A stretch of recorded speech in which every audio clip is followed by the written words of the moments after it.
Assalamualaikum warahmatullahi wabarakatuh. Saudara, seorang manajer yang berkeinginan untuk memaksimalkan nilai saham perusahaannya tentu memerlukan informasi yang akan mendukung keputusannya. Nah, salah satu informasi penting yang diperlukan manajer untuk pengambilan keputusan adalah informasi akuntansi berupa laporan keuangan. Laporan keuangan berisi banyak informasi berguna yang membantu manajer dalam menilai kekuatan dan kelemahan perusahaan, serta mengukur dampak yang diharapkan dari berbagai proposal. Manajer yang baik perlu memiliki pemahaman mendalam terhadap laporan keuangan. Pihak eksternal juga memerlukan laporan keuangan untuk mengambil keputusan apakah mereka akan membeli saham, meminjamkan dana, atau membuat keputusan untuk berelasi bisnis dengan perusahaan. Sedemikian pentingnya fungsi laporan keuangan bagi manajer. Oleh karena itu, pada kesempatan kali ini, kita akan membahas tentang laporan keuangan dan arus kas.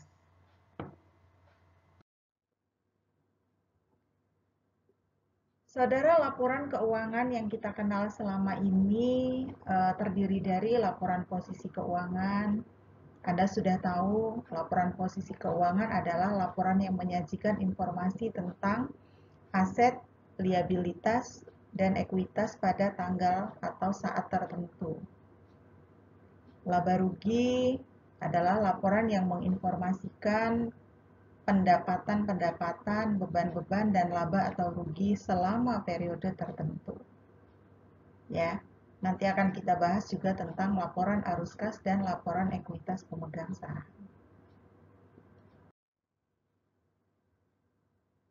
Saudara, untuk kesempatan kali ini, laporan posisi keuangan yang akan dijadikan contoh adalah laporan posisi keuangan, laporan laba rugi, dan laporan arus kas alike.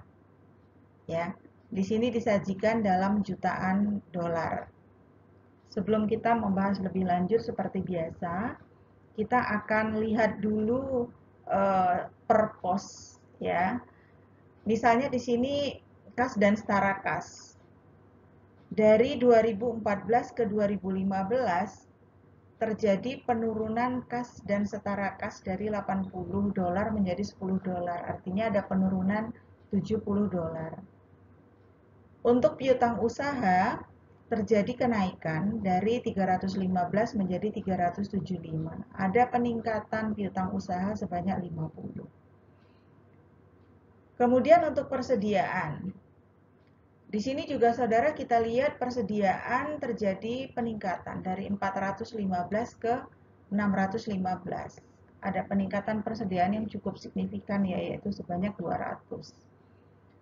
Kemudian di sini tampak aset tetap ya berupa pabrik dan peralatan neto itu naik sebesar 130. Ya. Nah, nanti kita ingat-ingat ini akan menjadi landasan kita untuk melakukan analisis di dalamnya atau analisis berikutnya.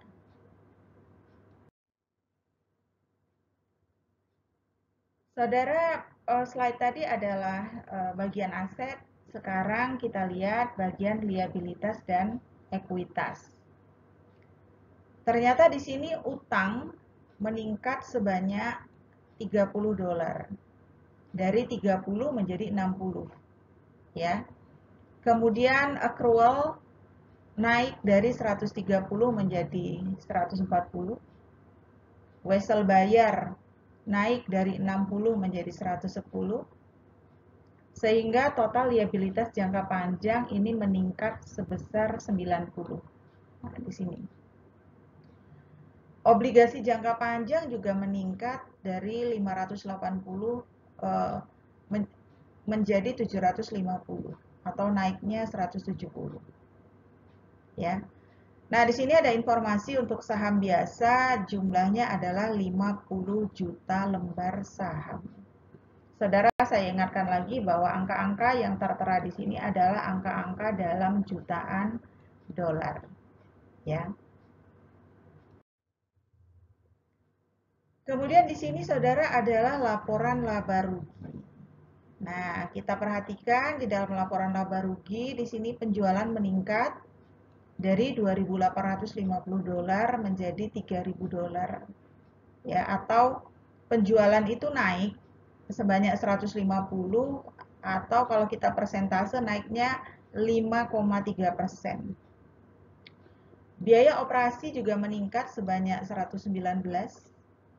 Penyusutan dan operasi naik 10 ya.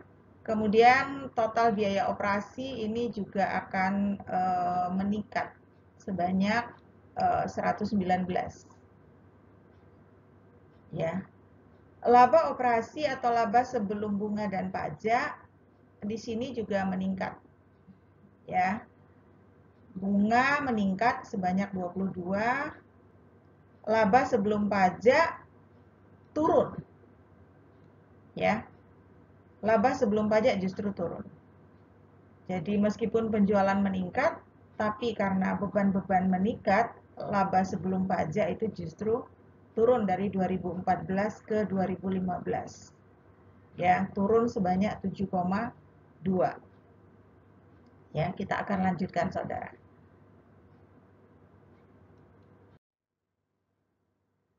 Nah, pada kesempatan awal kita akan melakukan perhitungan rasio.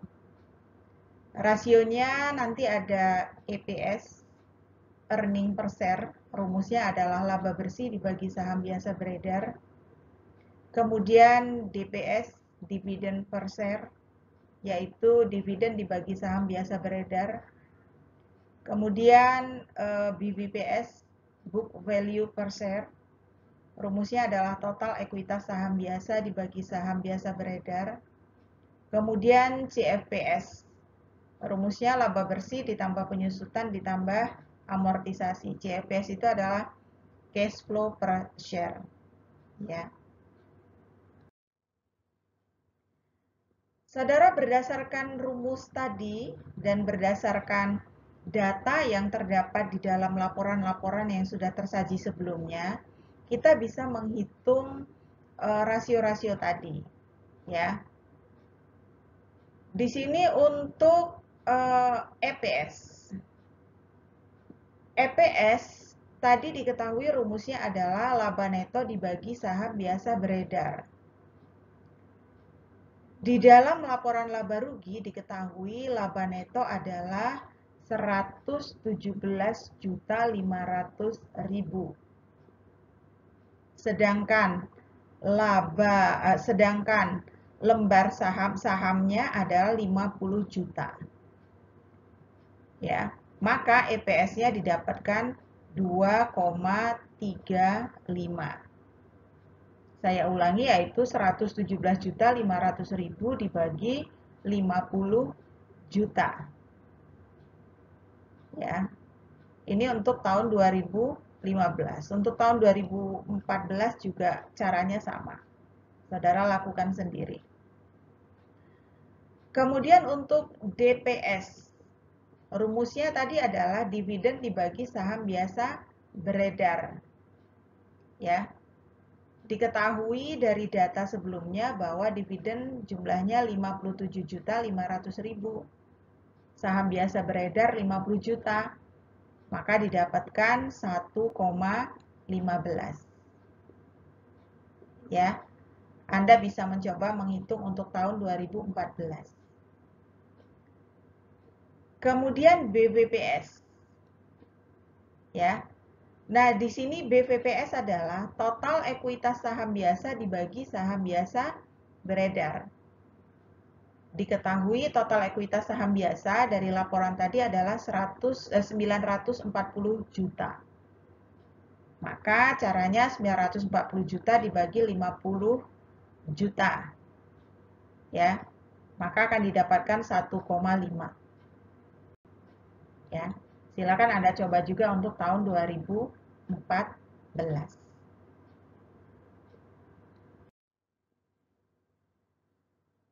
Saudara, kemudian untuk arus kas, ya. Kita ketahui bahwa laporan arus kas itu adalah laporan yang menunjukkan arus keluar masuknya kas dari dan untuk aktivitas operasi, dari dan untuk aktivitas investasi, dari dan untuk aktivitas pendanaan. Ya. Saudara, ini yang akan disajikan adalah laporan arus kas 2015. Ya, diketahui ada laba bersih tadi 117.500.000. Kemudian ada penambahan untuk sumber kas, depresiasi 100, kenaikan utang usaha 30, kenaikan upah dan pajak yang masih harus dibayar 10. Lalu penggunaan kasnya di sini ada kenaikan piutang usaha 60. Lalu kenaikan persediaan ada 200. Ya, ada 200 di sini.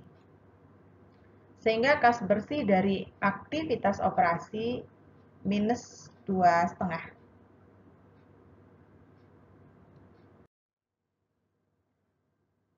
Selanjutnya arus kas untuk aktivitas investasi. Ya. Di sini ada kas untuk pembelian aset tetap 230. Berarti ada pembelian aset tetap. Ada kenaikan wesel bayar 50, kenaikan obligasi 170, ya. Kemudian ada pembayaran dividen 57.500.000. Sehingga di sini kas bersih dari aktivitas pendanaan meningkat 162.500.000. Di sini kita lihat penurunan kas bersih tadi yang sudah saya jelaskan. Penurunan kas bersih sebanyak 70. Yaitu awal tahun 2014 ada 80, akhir tahun tinggal 10. Berarti ada penurunan sebanyak 10. Kesimpulan dari kondisi laporan keuangan tersebut adalah kas bersih dari operasi turun 2,5, terutama disebabkan oleh pendapatan bersih yang negatif. Perusahaan meminjam 220 juta dolar. Tadi terdiri dari 50 juta ditambah 170 juta untuk memenuhi kebutuhan kasnya. Bisa saudara lihat di dalam laporan posisi keuangan. Walaupun telah meminjam atau walaupun utang sudah bertambah, ternyata akun kas tetap berkurang 70 dolar. Ya. Penyebabnya adalah pada tahun 2015 perusahaan melakukan ekspansi. Ya, yang tadi tersaji di dalam laporan arus kas. Pada aktivitas investasi terdapat pembelian aset tetap senilai 230 juta dolar. Nah, ekspansi ini saudara atau pembelian aset tetap itu didanai dengan utang. Ya, tampak dari munculnya utang obligasi 170 dolar. Aset tetap dampaknya adalah meningkat dari 870 ke 1000 dolar. Utang meningkat dari 800 ke 1060. Saudara ingat, kalau aset tetap itu meningkat, maka nanti dampaknya adalah depresiasi akan meningkat. Kalau utang meningkat, dampaknya tentu adalah bunga meningkat. Ya. Kemudian kita lihat dari ekspansi tersebut penjualan meningkat. Ya, memang terjadi peningkatan penjualan. Tapi kalau kita lihat peningkatan penjualannya tadi persentasenya tidak tinggi. Ya, dari 2.850 ke 3.000. Biaya penyusutannya meningkat karena tadi ada pembelian aset tetap. Ya. Di mana penyusutannya ini adalah dari 90 ke 100. Biaya bunga meningkat dari 60 menjadi 88. Dampaknya adalah laba bersih Menurun. Ya. Menurun dari 121,8 di tahun 2014 menjadi 117,5 di tahun 2015. Saudara, sekarang kita akan lihat bagaimana pengaruh ekspansi terhadap net operating profit after tax. Ya. Jadi net operating profit after tax atau laba operasi bersih setelah pajak itu adalah laba yang diperoleh dari operasi perusahaan setelah dikurangi pajak penghasilan, tetapi termasuk biaya keuangan dan non-cash bookkeeping entries, seperti biaya penyusutan. Saudara, semakin tinggi nilai NOPAT ini, maka akan semakin baik. Ya, meningkatnya nilai NOPAT akan membuat nilai EVA, ya, Economic Value Added, semakin tinggi. Dan apabila nilai economic value added suatu perusahaan bernilai positif, maka artinya perusahaan telah berhasil menciptakan nilai tambah. Bukankah tujuan dari perusahaan itu adalah meningkatkan nilai tambah bagi pemegang saham? Nah, sekarang kita akan lihat perhitungan net operating profit after tax. Rumusnya adalah EBIT dikali 1 min tarif pajak. Saudara, di sini saya lampirkan data laporan laba rugi. Diketahui misalnya EBIT di tahun 2015 adalah 283,8. Kemudian di sini diketahui tarif pajaknya adalah 40%. Ya. Nah, di sini ada EBIT 283,8, kemudian pajaknya 40%. Sehingga kalau kita hitung menjadi seperti ini, ya. Nah, jadi NOPAT-nya adalah 170,28. Saudara bisa menghitung NOPAT tahun 2014 dengan cara yang sama. Berarti di sini adalah 263 dikali 1 min 0,4. 0,4 itu dari 40%. Ya. Maka kalau Anda menghitung dengan benar, nanti akan didapatkan NOPAT tahun 2014 157,8. Kita lanjutkan ya. Nah, saudara, kita akan lihat pengaruh ekspansi terhadap modal kerja neto. Di sini yang akan kita hitung adalah untuk tahun 2015, di mana modal kerja neto rumusnya adalah aset lancar dikurangi liabilitas jangka pendek. Ya, kita ketahui aset lancar 2015 itu ada 1000. Sedangkan liabilitas jangka pendek 2015 adalah 310. Maka kalau kita kurangkan berarti modal kerja neto 2015 adalah 690. Anda bisa melakukan perhitungan modal kerja neto 2014 dengan cara yang sama. Ya. Nah, sekarang kita lihat bagaimana pengaruh ekspansi terhadap net operating working capital. Ya. Rumusnya adalah aset lancar dikurangi liabilitas jangka pendek min wesel bayar. Ya. Nah, di sini sudah tersaji saudara untuk total aset lancar. Kita lihat ada 1000, terdiri dari 10 ditambah 375 ditambah 615. Ya kan? Untuk liabilitas jangka pendeknya di situ ada 60 ditambah 140 ditambah 110. Tapi kan rumusnya dikurangi dengan wesel bayar. Sehingga kita hanya akan ambil 60 plus 140. Ya. Maka kita dapat lihat di sini net operating working capital 2015 adalah 800 juta. Saudara bisa lakukan perhitungan yang sama untuk 2014. Nanti akan didapatkan 650 juta. Saudara lihat, net operating working capital perusahaan itu meningkat. Ya, meningkat dari 650 menjadi 800 juta. Adapun nilai peningkatannya adalah 150 juta dolar. Ya.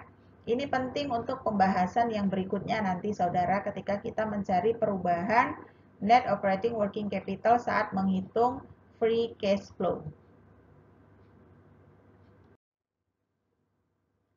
Selanjutnya kita lihat pengaruh ekspansi terhadap modal operasi. Ya. Modal operasi rumusnya adalah net operating working capital ditambah aset tetap bersih. Ya. Tadi kita kan sudah menghitung ya net operating working capital 2015 dan 2014. Saya sajikan kembali di bawah di sini ya. Untuk 2015 adalah 800 juta dan 2014 adalah 650 juta. Di sini saya sajikan potongan dari laporan posisi keuangan untuk melihat aset tetap bersih. Sehingga kita bisa menghitung untuk modal operasi 2015 adalah 800 yang merupakan net operating working capital tahun 2015 ditambah 1 juta. Yaitu total aset ya di sini.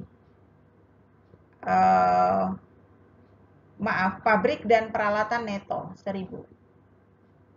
Ya, sehingga modal operasi 2015 adalah 1.800.000. Anda bisa melakukan perhitungan yang sama untuk modal operasi tahun 2014. Nanti akan didapatkan 1.520. Ya, yaitu 870 ditambah dengan 650. Kita lanjutkan ya. Nah, saudara, kalau kita ringkas, maka pengaruh ekspansi terhadap operasi perusahaan ini adalah, iya, penjualan meningkat. Ya, NOPAT-nya juga terjadi peningkatan. Net operating working capital juga meningkat. Modal operasi meningkat. Tapi laba bersihnya turun. Ya. Saudara, mari kita lihat laba akuntansi versus arus kas. Saudara, kalau akuntansi itu penekanan biasanya pada laba. Jadi di dalam laporan laba rugi kita ketahui adalah laba atau rugi diperoleh dari pendapatan penjualan dikurangi beban-beban.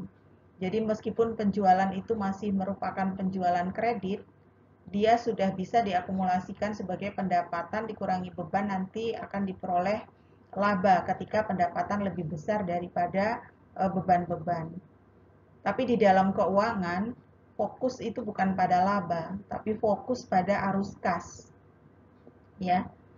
Karena belum tentu penjualan itu akan menimbulkan arus kas, terutama apabila penjualan kredit. Penjualan kredit itu masih beresiko adanya kredit macet. Ada resiko tidak tertagih. Sehingga menurut manajemen keuangan, arus kas itu lebih penting. Ya. Kenapa? Karena dividen itu dibayar secara tunai. Ya. Kas itu digunakan untuk membayar biaya dan membeli aset untuk kegiatan operasi. Ya. Nah, saudara, untuk memperjelas laba akuntansi versus arus kas, di sini kita akan lihat bahwa arus kas bersih itu adalah laba bersih ditambah dengan penyusutan dan amortisasi. Ya. Bagaimana kita memperkirakan arus kas bersih dan apa perbedaan laba dan arus kas bersih? Ya. Kita tadi penting untuk melakukan analisis karena kan tujuan perusahaan adalah memaksimalkan nilai perusahaan. Di mana nilai aset itu tergantung pada arus kas yang dapat dihasilkan oleh aset tersebut. Dan manajer harus memaksimalkan arus kas bagi investor jangka panjang. Ya. Saya ulangi, bagaimana kita memperkirakan arus kas bersih dan apa perbedaan laba dan arus kas bersih. Saudara, arus kas bersih atau net cash flow aktual itu berbeda dengan laba akuntansi atau laba bersih yang dihasilkan oleh perusahaan selama periode tertentu. Ya. Kalau laba akuntansi ya atau net profit atau laba bersih adalah laba bersih perusahaan yang dilaporkan di dalam laporan laba rugi. Ya. Sebagaimana kita ketahui bahwa salah satu tujuan dari perusahaan itu kan adalah memaksimalkan nilai saham. Karena nilai seluruh aset termasuk saham tergantung pada arus kas yang diperkirakan akan dihasilkan ya oleh aset tersebut. Ini berarti pihak manajemen seharusnya berusaha memaksimalkan arus kas ya, berusaha memaksimalkan arus kas yang tersedia bagi investor dalam jangka panjang. Mengapa arus kas bersih suatu perusahaan itu berbeda dengan laba bersih? Ya, perbedaan tersebut dapat terjadi karena beberapa pendapatan dan beban yang dilaporkan dalam laporan laba rugi ya, tidak dibayarkan secara tunai sepanjang tahun. Jadi belum tentu piutang tadi akan dibayar oleh customer pada tahun tersebut. Ya, beberapa perusahaan hanya memiliki sedikit pendapatan non-kas. Ya, dengan demikian maka arus kas bersih berbeda dengan laba akuntansi.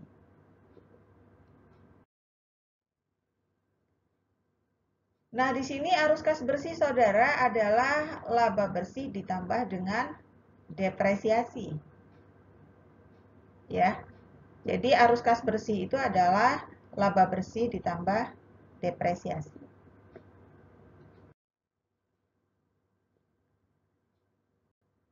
Kita lihat pengaruh ekspansi terhadap arus kas bersih. Ya, net cash flow. Di tahun 2015, net cash flow-nya adalah 117,5 ditambah 100. Ya, laba bersih maupun depresiasi tadi kita lihat di dalam laporan laba rugi. Datanya Anda ambil dari laporan laba rugi. Dengan cara yang sama Anda bisa menghitung net cash flow untuk tahun 2014. Akan didapatkan nanti 211,8. Tampak di sini net cash flow meningkat. Ya, net cash flow meningkat dari 211,8 menjadi 217,5.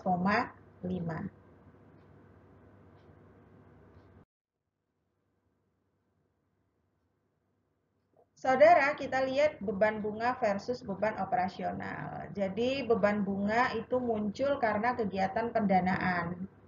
Ya. Jadi kalau utang meningkat, tentu beban bunga akan meningkat. Dan beban bunga itu bukan beban non operasional. Penilaian kegiatan operasi itu tidak memasukkan unsur bunga. Ya. Nah, kita lihat yang berikutnya. Pengaruh ekspansi terhadap arus kas operasi. Arus kas operasi atau OCF, operating cash flow. Apa sih? Ya. Menurut PSAK nomor 2 tahun 2014, Saudara, operating cash flow adalah jumlah arus kas yang berasal dari aktivitas operasi yang menentukan apakah dari operasi yang dilakukan perusahaan dapat menghasilkan arus kas yang cukup untuk melunasi pinjaman.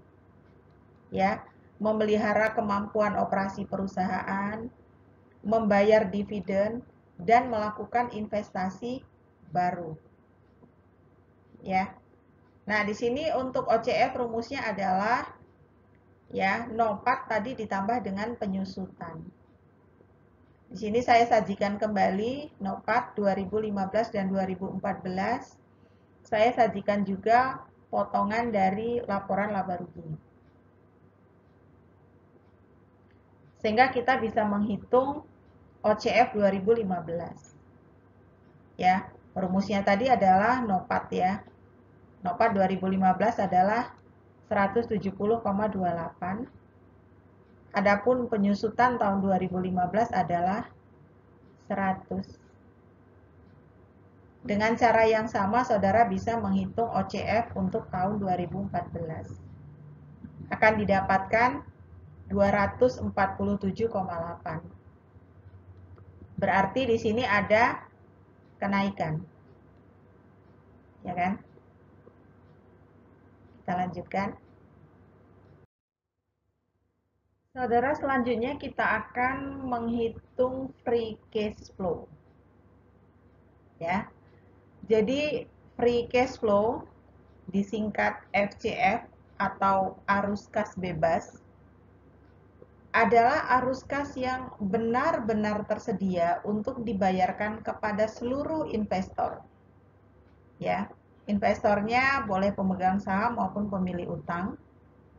Jadi arus kas yang benar-benar tersedia untuk dibayarkan kepada seluruh investor setelah perusahaan menempatkan seluruh investasinya pada aset tetap, produk-produk baru dan modal kerja yang dibutuhkan untuk mempertahankan operasi yang sedang berjalan. Ya. Nah, saudara, rumus free cash flow di sini adalah arus kas operasi dikurangi investasi dalam modal operasi atau OCF ya, dikurangi dengan investasi dalam modal operasi. Saudara bisa menggunakan rumus ini kalau sudah pernah menghitung OCF. Tapi kalau belum pernah menghitung OCF, Anda bisa pergunakan rumus ini, yaitu EBIT dikali 1 min tarif pajak ditambah penyusutan plus amortisasi jika ada. Bukankah EBIT dikali 1 min tarif pajak itu adalah NOPAT? Kalau ditambah dengan penyusutan dan amortisasi namanya OCF. Ya kan? Kemudian nanti dikurangi dengan pengeluaran modal plus perubahan net operating working capital. Ya. Apabila saudara belum pernah juga menghitung pengeluaran modal, maka bisa gunakan rumus yang ini. Nah, rumus ECF-nya adalah seperti ini.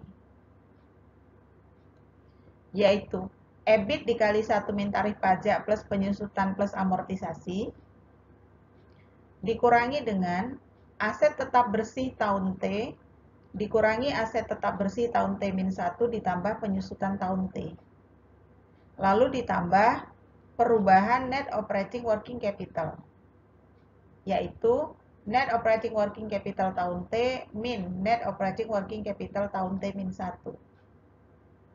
Ya, kalau kita aplikasikan untuk laporan keuangan perusahaan sampel tahun 2014 dan 2015 tadi, maka kita bisa menghitung di sini FCF adalah 283,8, yaitu EBIT 2015 dikali 1 min 0,4. 0,4 adalah tarif pajak 40%. Oh ya, FCF yang akan kita hitung ini adalah FCF 2015. Kemudian ditambah 100. 100 adalah penyusutan tahun 2015. Kemudian dikurangi 1000 min 870 plus 100. Ya. 1000 di sini adalah aset tetap bersih tahun 2015. 870 adalah aset tetap bersih tahun 2014. Kemudian 100 adalah penyusutan tahun 2015. Ya. Kemudian di sini 800 dikurangi 650. Ingat dari perhitungan tadi, net operating working capital tahun 2015 adalah 800 dan net operating working capital tahun 2014 adalah 650.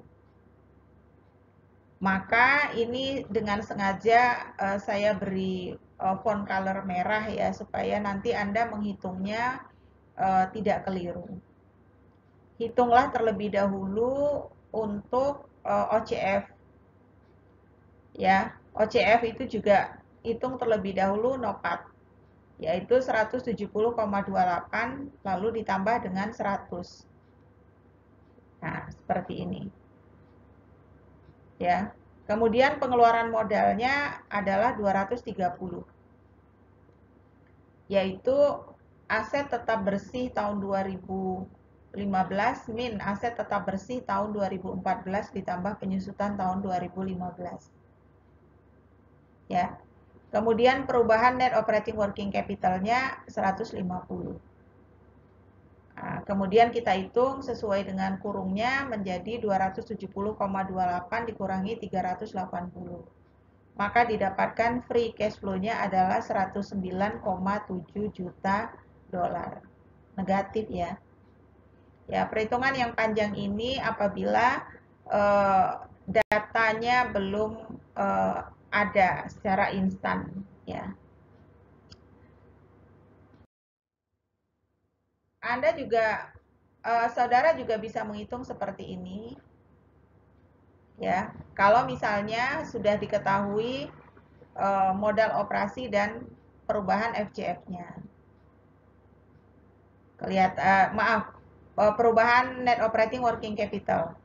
Jadi Anda bisa menghitung seperti ini yang tampaknya lebih sederhana. Ya. Saudara, sekian dari saya. Semoga bermanfaat. Ya. Sekali lagi saya selalu mengingatkan, silahkan baca bukunya. Ya. Karena penjelasan rinci itu ada di buku. Ya. Demikian, terima kasih. Wassalamualaikum warahmatullahi wabarakatuh.